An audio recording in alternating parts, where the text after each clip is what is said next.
Psalms of David. Psalms of David are, or the book of Psalms, are in the Old Testament. There are 150 Psalms, 150, or by some, according to some of the Bibles, 151.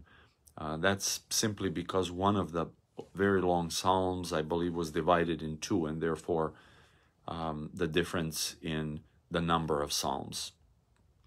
Psalms were written by David mostly, but not all. In fact, half of the Psalms were not written by David. Around 70, 72 Psalms are attributed directly to David. Other Psalms were written in the spirit of the Psalms of David, because Psalms were written over the period of a very long time. In the Old Testament, the Psalms were used on regular basis. In fact, people used it in a sense as prayer, just like we use it in the New Testament, but people literally knew it by heart.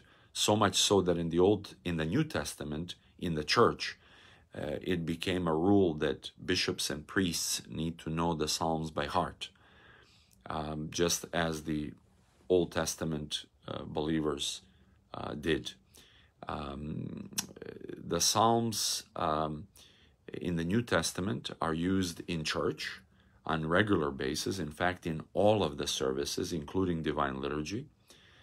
And at times, specifically during Great Lent, the whole book of Psalms is read in a week. In some of the monasteries, all of the Psalms are read in prayer or prayed within a 24-hour period. In our personal lives, we should read the Psalms regularly. We should pray the Psalms, not simply read them as some textbook, but pray the Psalms. And we could pray them in order, or we could pray the Psalms that we really love. Psalms are about many of our needs. They address many of our needs. Some of the Psalms are about and regarding and help with repentance, like Psalm 50, for example, or 51. Some Psalms simply pray about the glory of God. Many of the Psalms are actually about Christ. There's a beautiful book written by Father Patrick Reardon called, I believe it's called Christ in the Psalms. And there are many, many themes addressed in the Psalms.